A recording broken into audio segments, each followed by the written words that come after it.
Hello everyone, welcome to Morals and Markets, the podcast, presented by the Atlas Society and hosted by Atlas Society Senior Scholar and Assistant Professor of Political Economy at Duke University, Dr. Richard Salzman. This month's episode is Why the GOP Lost the Midterm Elections. I hope you enjoy the content, and if you do, I hope you'll consider sharing, liking, subscribing to the podcast.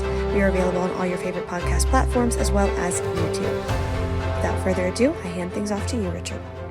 Thank you, Abby, and thank you, Scott, for co-hosting as well. And good to see my long-term colleague and friend, Peter Murphy, here as well. So, Peter, don't be shy about chiming in later. Now, as usual, I'll speak for about 20 minutes or so, maybe 25, and then open it up for comments, questions. We're slotted for 90 minutes. I don't know if we'll go that long tonight. It is Thanksgiving week. I wish you all happy Thanksgiving. Let me start, as I normally do, by reading the abstract, and then I'll dig into it. So here's my abstract of a title tonight called Why the GOP Lost the Midterm Elections. The abstract says the GOP got more votes in the recent House elections, by the way, 50 million to 44 million, 6 million extra.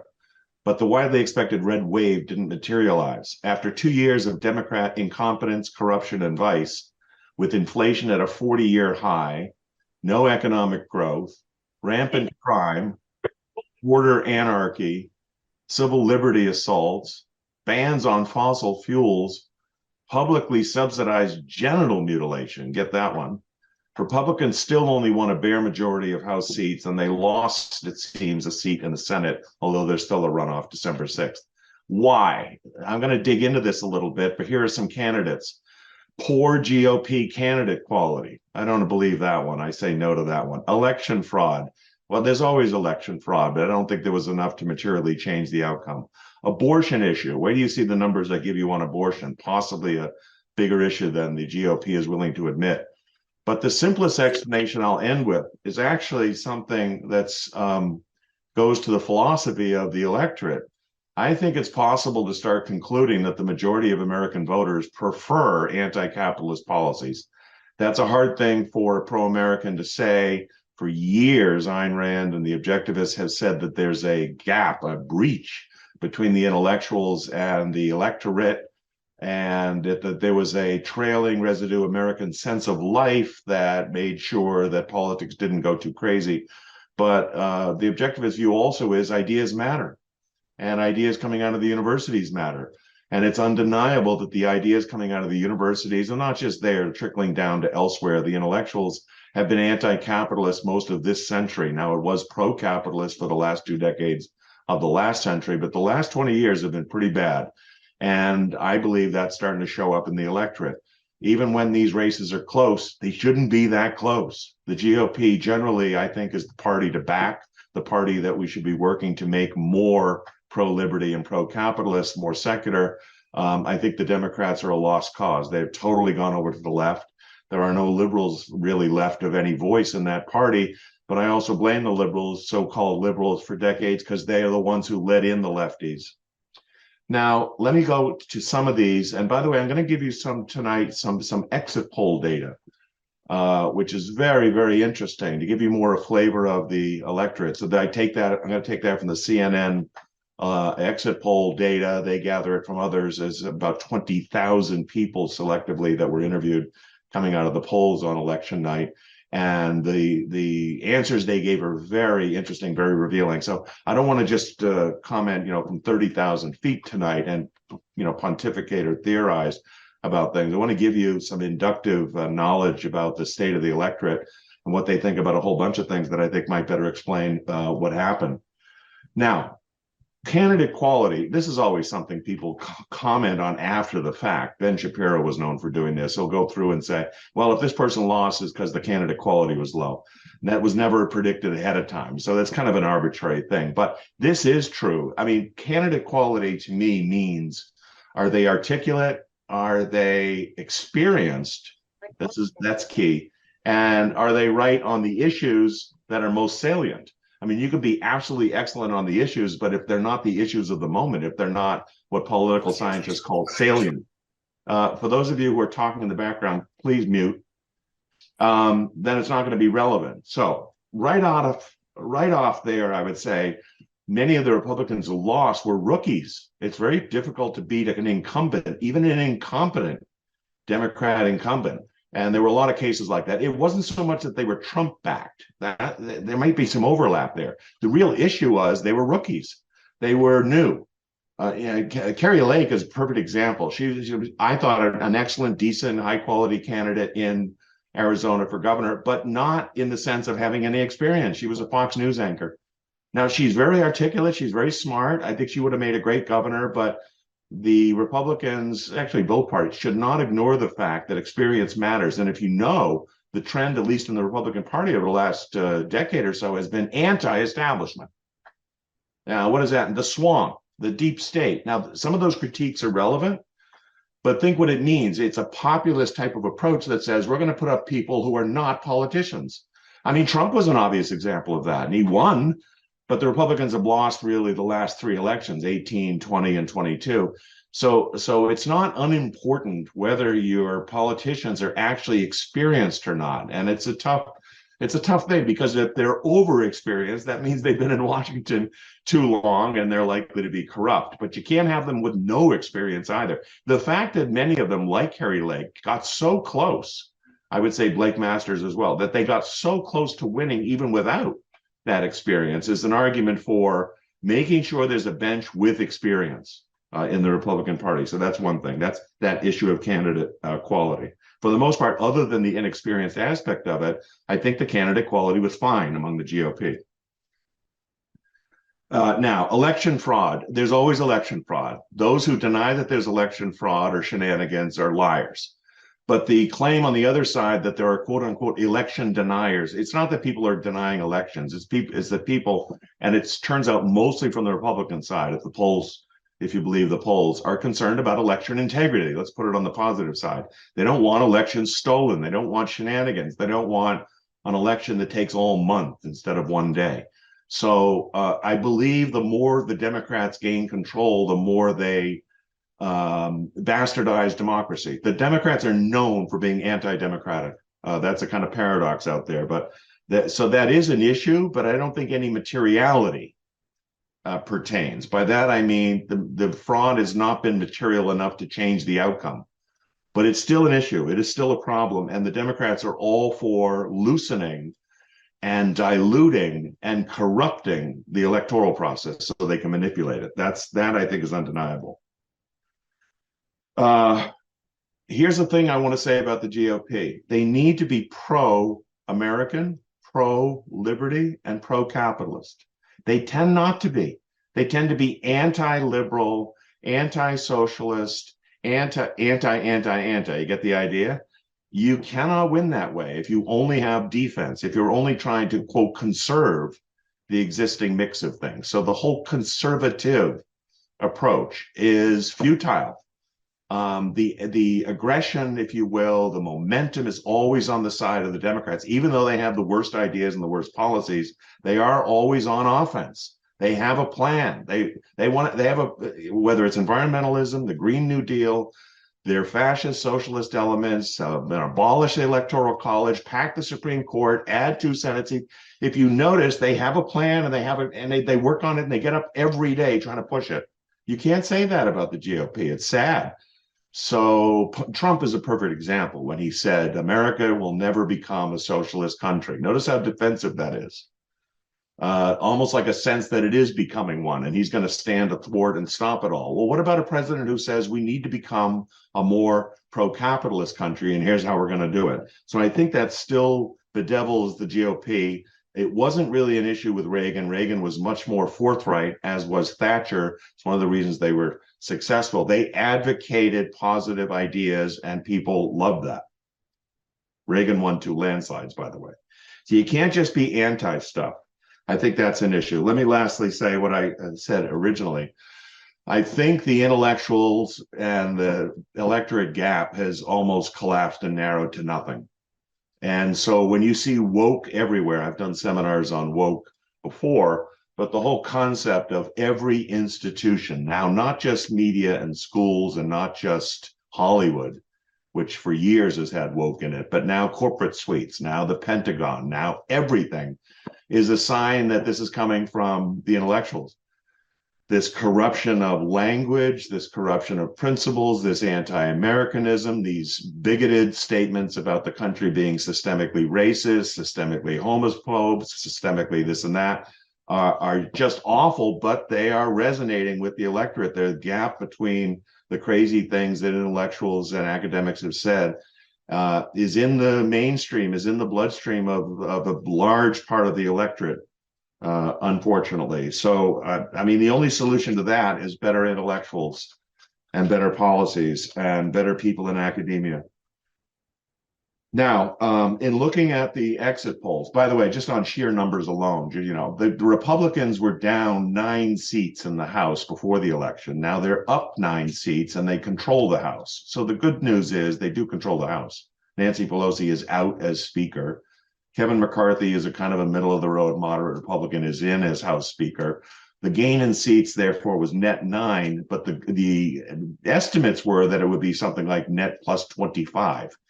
Nonetheless, the GOP has 222 seats in the House. The peak they've ever had is 240. So they're actually not far. They're 18 seats away from the peak they've ever had. So it's not a complete disaster. But the real trouble is in the Senate. I mean, they didn't net gain anything in the Senate, which is really unfortunate, the Senate being much more powerful. So actually, I wouldn't expect them to have much of an agenda over the next 2 years. They're in a more defensive mode. The House will do a bunch of investigations of the corrupt Biden regime, the corrupt Biden family, the border situation, and things like that. But it's more investigative and rather than pushing an agenda, because frankly, if you push an agenda right now, it would just be vetoed in the Senate or by the president. Okay, so that my overall conception of what happened is it's not candidate quality from the GOP. That was fine. It's not election fraud that resulted in this. I do believe there's an intellectual shift among the electorate. And I think the GOP is still in a defensive mode. But now let me go to certain aspects of the exit polls that I think are very revealing. First of all, when it's asked, what was the most important issue for you? The voters generally said, top of the list, 31% inflation, 27% abortion. Now that surprised me, but that says a lot about what happened, and I'll dig into that more. Next on the list was crime. Next on the list was gun policy. And last on the list was immigration. Now notice war in Ukraine didn't come up. I think that'll be a big issue actually over the next 2 years, because there's bipartisan support for that. So when there's stasis like this, when there's more gridlock, you're more likely to see common ground on something like that, which I think is very ominous, actually. I think it's more likely, first of all, the president has much more power and discretion in foreign policy to do whatever he wants. And here's a case where both parties, so far as the record shows, are interested in helping Ukraine. So I think there's a greater risk that the US gets more involved in war over the next 2 years. But that wasn't even on the list of things in the vote. Now, here's the thing, though. Among abortion, 27% saying abortion, 76% of Democrats said it was important, and only 23% of the GOP. On inflation, this is a real shocker. The Democrats basically think the economy is just fine. The Democrats were polled as saying, inflation? I don't see inflation. Recession? Where? I don't see recession. Those numbers are just pop off the list. It is amazing. They're either not looking at the data or they're watching media that don't even mention it. It is a real disconnect. 71% of the GOP voters said inflation was important to them, only 28% of Democrats. Now, on immigration, what do you think the split was? 73% of Republicans said it was important to them, only 25% of Democrats. On crime, a little more split, a little closer. The GOP, 57% of GOP voters said crime was important to them, only 41% of Democrats, but 41% of Democrats is a lot. Okay, so that's just as the salience of issues. Turns out to be very important, because if you line up what are the issues and then say, well, which party is winning on those issues, you can see why you would get this outcome. On something like inflation, even if the GOP candidates talked about it, it wasn't an issue. It wasn't a huge issue to Democrats and not necessarily to a large part of the population. So abortion, however, was. And I came to conclude after looking at these internal polls, these exit polls, so to speak, that abortion was much more important to this outcome than even I expected. So let me go to that. I mean, there's some other data here, which is interesting, but let me just quote some of this. Some of this is on religion, but then also on abortion. First of all, by the way, there were ballot questions, not that many this time, but there were 4 on abortion. So the question either was, should abortion be guaranteed, by the local state? In California, 67% said yes, 33% said no. Michigan, 57% said yes, make it a right, guarantee it. 43% no. Vermont, 77%. So from the standpoint, I am pro-choice through and through. I'm actually pro-choice on everything, not just women's right to choose, but economic choice, every other kind of choice. This is good news. Even in Kentucky, where it was worded slightly differently, it was worded as, should there be no right to abortion? No, 52%. And yes, 48%. So there's 4 in a row where abortion was an issue. And obviously the Dobbs decision last June overturning Roe v. Wade is one of the reasons these things were on the ballot. Now more on this, since I think it's an important issue. Just on religion, then I'll go back to abortion. How often do you attend religious services? Weekly or more? This is an issue of how religious is the population. Versus occasionally versus never. So weekly or more, the GOP 66 to 33, twice as many GOPers, Republicans say they go weekly or more. The ones for never, it flips. Never go, 66 Democrats, 31% GOP. So the Democrats are much more, if you want to call it secular, they have other religions like socialism and environmentalism. But when it comes to traditional religions, they're not. And that makes me closer to them. I mean, that makes an objectivist, a pro-reason person would be more sympathetic with that approach. Now, here's another one. Are you a white, born-again evangelical? Well, what do you think the numbers are there? Yes, Republicans, 83% of the ones who said yes were Republicans, only 15% Democrats. Okay, now I say this as background to going into abortion. Should abortion be legal or illegal? The broader population is 60-40. So the population in general is 60% legal, 40% illegal. But the breakdown, of course, within is enormously different. Democrats, 73%. Say legal, GOP 25. And when it comes to illegal, the GOP is much stronger on this. 90% of them say it should be illegal. The ones who say it should be illegal, in other words, are Republicans, I should say. At the extremes, in fact, illegal in all cases. I mean, even in the case of rape and incest, of the ones who said illegal in all cases, 88% of them were Republicans. Incredible. Now, on Roe v. Wade being overturned, are you enthusiastic about that overturning? Or are you satisfied, dissatisfied, or angry? Now, get this, 39% of the poll said, I'm angry. 39% of the entire population coming out of the voting booth said, I'm angry it was overturned. But Democrats, 85% of the ones who said they were angry were Democrats, only 14% Republicans. Enthusiastic, of the ones who said they were enthusiastic about overturning it, 95% of them were Republicans, 4% Democrats. Just a comment here. This might be controversial, so let's talk about it in the Q&A. I've long believed, and now I really believe, if the Republican Party were to drop this view on abortion, they would never lose another election. Now, it's sometimes difficult to make a claim like that because it's one issue and you'll lose people who want that issue. But I'm thinking here, and it's long been the case, hasn't changed much, that the people who have that view are very religious.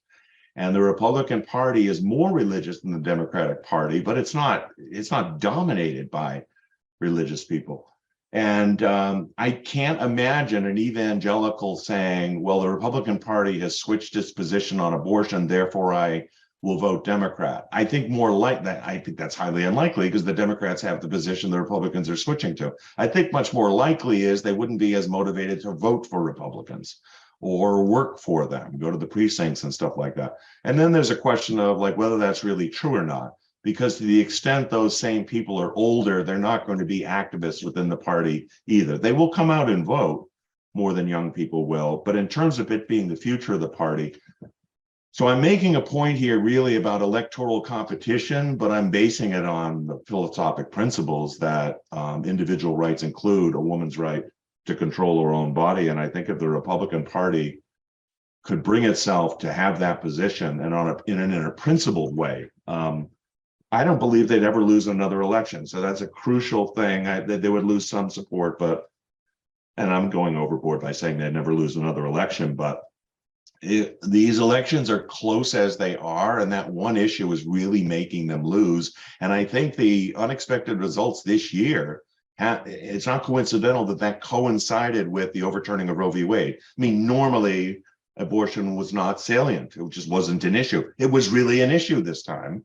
And of course, the fact that it's on ballots, the fact that 4 of the states already have it on ballots, and I'm sure more will next time, means it's a present issue, a really important thing, and the battles are going on. If you know, there's even violence going on at Planned Parenthood and at other Christian centers that are being burned. So there's a lot of stuff going on, and in looking at the data here, I think this was much more of an issue than I initially expected, and it's in the numbers. Let me see what else I want to say. But just on demographics alone, for those interested in where the parties are going, it's generally true that the younger you are, the more Democrat you are. So now get this now, in the 18 to 29 age bracket, 63% are Democrats and 35% are Republicans. So the younger cohorts, which is the future of the country when you think about it. Now, people do change over time. So it's not like they'll all be in this same attitude 10 or 15 years from now. But that is really a stark difference. And by the way, 33% of people in the country say that they're Democrats or registered Democrats. 38% say Republican. So a greater percentage of people say, no, I'm registered Republican. Now the remainder is what? Independents. So 1/3 of the country is unwilling to identify with either party. And if you think about why, the polls mainly show, the exit polls mainly show that independents do not want to go with the Republicans because of their views on abortion and social issues, some of them on guns as well.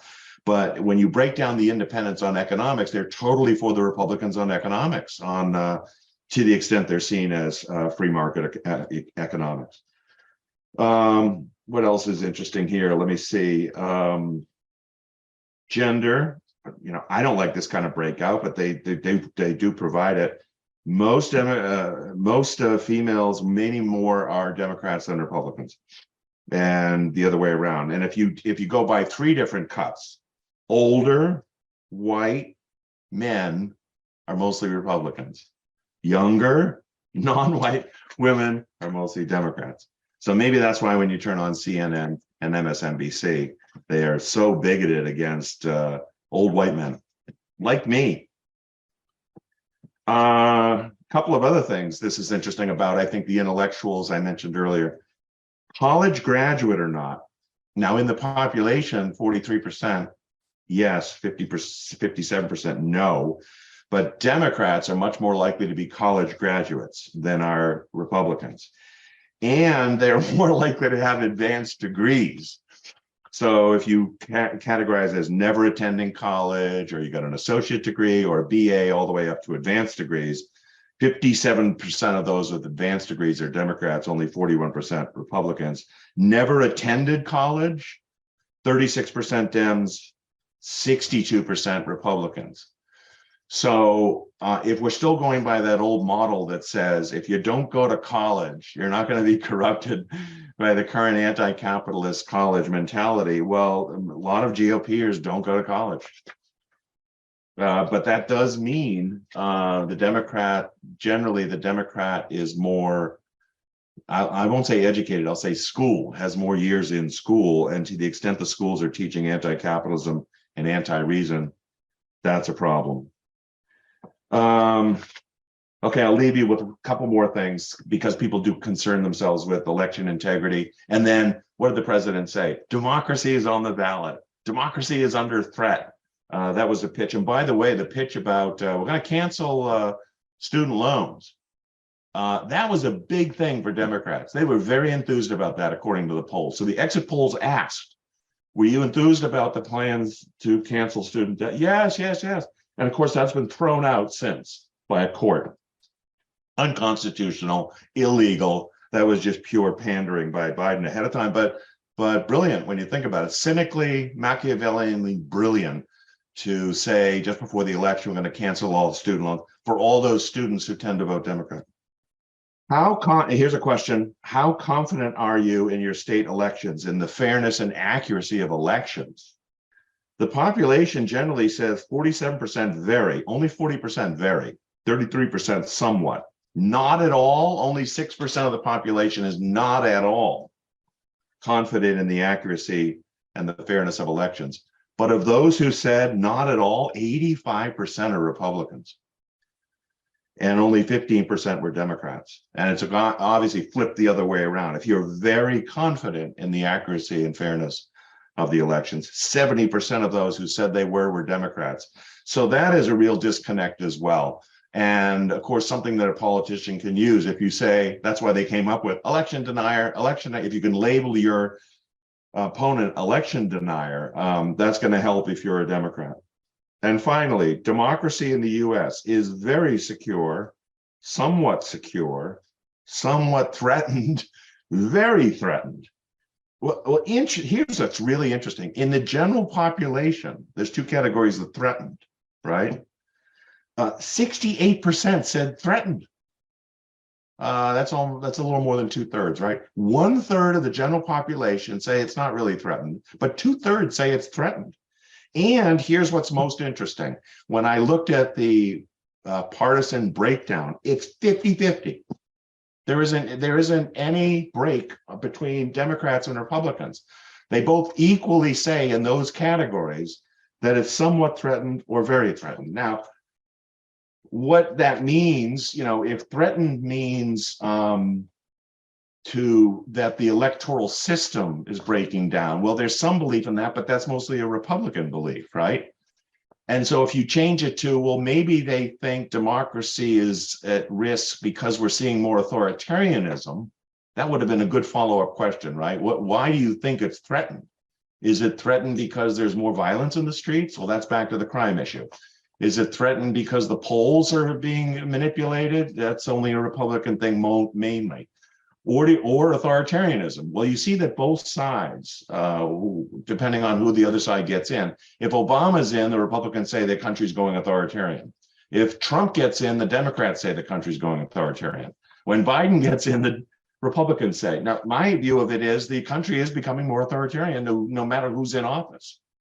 And maybe that's what's being picked up in that last question, is democracy at threat? My own view is that democracy does not ensure constitutionally limited government or liberty. And so in my mind, there's no disconnect between more and more democracy, more and more majority power, and more chaos as a result. So I'll stop there because I've said a lot and maybe some controversial things you guys want to talk about. So thanks for listening, and I'll stop there. Thank you for tuning in to this month's episode of Morals and Markets, the podcast, presented by the Atlas Society. As always, if you like the podcast, I hope that you will consider rating, reviewing, and sharing with friends on your favorite podcast platform. Additionally, if you'd like to join Dr. Salzman live for an extra hour of Q&A, you can do so by visiting atlassociety.org/events and registering for next month's session. Also, if you like the work that we do here at the Atlas Society to promote reason, individualism, and liberty, I hope that you'll consider a tax-deductible donation at atlassociety.org/donate. Thank you all for joining us. See you next month.